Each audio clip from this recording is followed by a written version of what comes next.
Hey, what's up guys, Lux here bringing you a new video, and today we're going to be taking a look at set 8095 General Grievous' Starfighter. This set was released in 2010, came with 454 pieces, and retailed for $49.99 in the US. Now with the impending release of the new General Grievous' Starfighter for 2020, I thought it'd be neat to take a look at an older version, and yeah, overall give you my opinion on this. See if it's even worth getting an upgrade for. But anyways, without further ado, let's get right into it. Alright, so first off here, we're going to be taking a look at General Grievous. Of course, he was in the name of the set, so obviously you would expect him to be included in this. Now, this is the Clone Wars General Grievous. The main reason you would be able to tell was because the Clone Wars General Grievous typically came in tan, and while the movie version came in a more light, or like egg white color, which I honestly think this Grievous looks more accurate to what you see in the movies and just overall in Star Wars. Unless you're talking about the 2003 animated version, but that's a whole different discussion.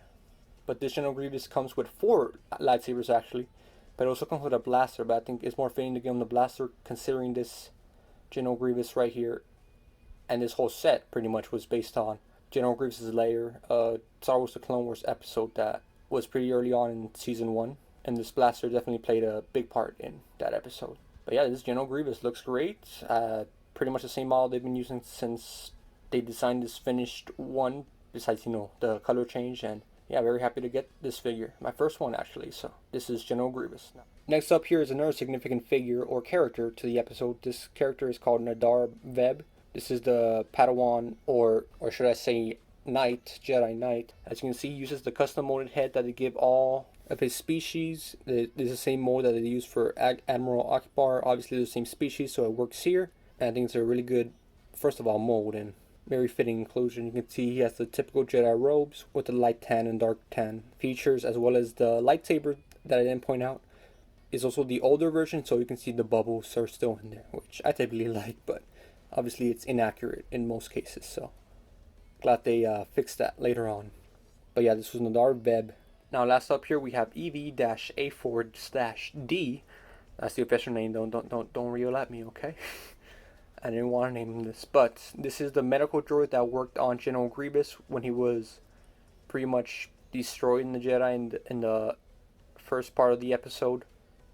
Very sassy droid. Surprised he lived that long with General Grievous, but obviously we know what happened to him later that episode. He comes with a ton of tools. Obviously you can see in his hands he has a little saw and maybe a wrench, what it's trying to indicate right here. He also has some lights back here, and whatever this is, I'm sure it's helpful for medical droids in the Star Wars universe. I don't know too much about it, but he comes with a custom sticker, obviously to give out his eyes. They didn't print on this piece, but yeah, he's built up pretty averagely. He uses a battle droid body in gray, battle droid legs, and obviously the arms.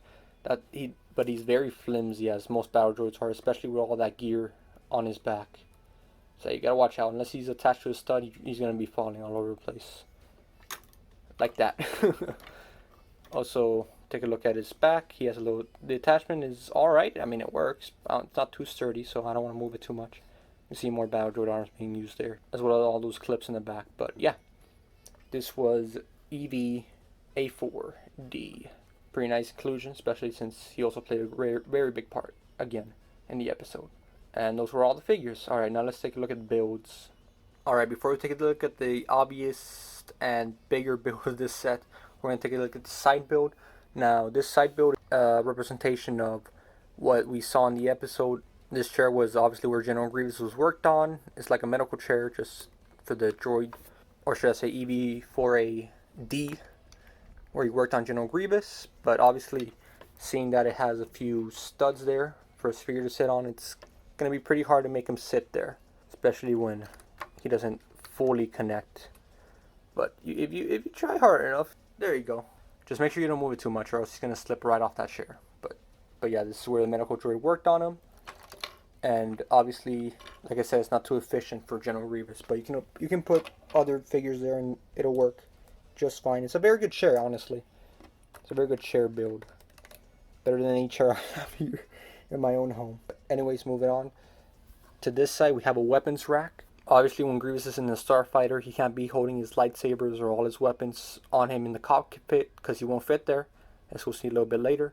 So they included a weapon rack here to keep the lightsabers and the blaster here, all on some clips, so very convenient to store pretty much, and won't have to worry about losing them as long as you have this, you know, to the side or somewhere where you remember. So an overall like simple build. It makes sense here. It's not like just a throwaway build, but obviously it's not what you're probably gonna pay for when buying this set. All right, and that is the little medical base / storage area build. All right, now moving on to the Starfighter. All right, guys, here's the General Grievous Starfighter in its full glory. Obviously, we're going to take a look at the features that it includes and what you can really do with it, accuracy-wise, and all that fun stuff. So, all right, let's get started.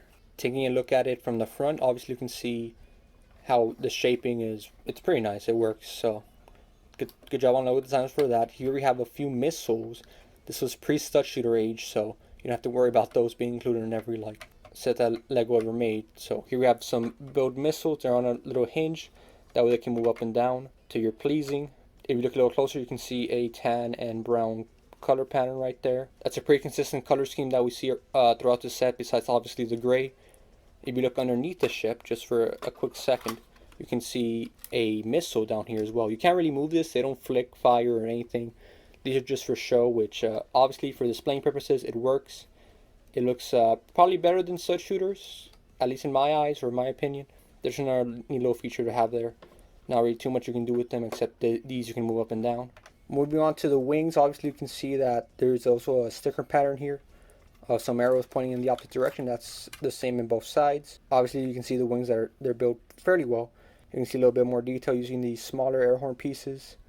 And actually, it actually has a function down here. You can reveal even more missiles, and these are actually flick fires, so these are actually a play feature. You can either push down on them like that, or as the name suggests, actually flick fire them like that. They can go flying. Obviously there was a wall there, so it couldn't go all the way. And obviously you can reload them back up like any other typical piece and close it right back up. Very nice feature. Subtle, simple, yet effective. Obviously it's on both sides, as you can see there.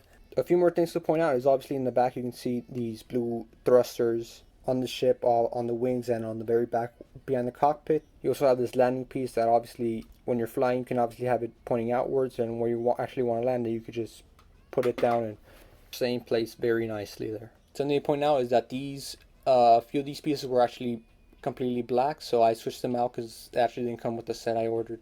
It was incomplete, but just keep that in mind. So it has a more consistent color pattern with the black Technic piece used here. But anyways, time to move on to the cockpit. Now take a good view of the cockpit. I obviously zoomed in a little bit so you guys can see. You can actually slide this out because it has a little feature there where it just slides very effectively and it doesn't move out of place. You can pull it all the way and it'll stay in position. That's a very nice feature they have there. Obviously when you slit it open, you can take a closer look of what's actually inside there. Here we have little control panels. Those are just some stickers on the pieces right there. And this front part right here that is attached to a rubber piece is actually trying to represent, you know, so the steering. They probably could use something better, but for what they had right there, I think it works fair enough. Taking a closer look at the sticker pattern, these are what you would see for obviously General Grievous having all those buttons and him having so many fingers. It definitely works for him, similar to what he had in his speeder bike from episode 3. Now, if you actually want to put General Grievous in here, you got to make sure he's already in his sitting down position, as well as have his extra arms removed, because he won't fit or he'll be very tight with those extra arms. It'll be really hard to put him in there properly. And then obviously it closes up real nicely. He can barely fit, but he fits, and there you go. You'll have General Grievous in the cockpit, obviously manning his controls and having him fly it. Alright guys, that's pretty much it. Overall I give this set an 8 out of 10 because the figures it includes are definitely pretty good. A General Grievous is never bad, an exclusive new Jedi Knight figure, and as well as the medical droid, which you can consider it to be a figure or not. It's still definitely a character. While not too, you know, iconic, it's definitely a fun character to add to anyone's collection. For General Grievous Starfighter, I think it does a pretty good job of representing what it is. It still holds up pretty well today. Obviously there are some outdated stuff there that they could probably improve on with how well Lego builds sets nowadays, but in general I don't really regret this purchase. I'm definitely glad to have it in my collection. In general though, it does feel like what would be a $50 set back in the day, and for them trying to represent an episode of the Clone Wars, I think they had a pretty good selection of overall builds and figures here. But anyways guys, if you enjoy, you know what to do. Subscribe if you're new, and I'll see you next time.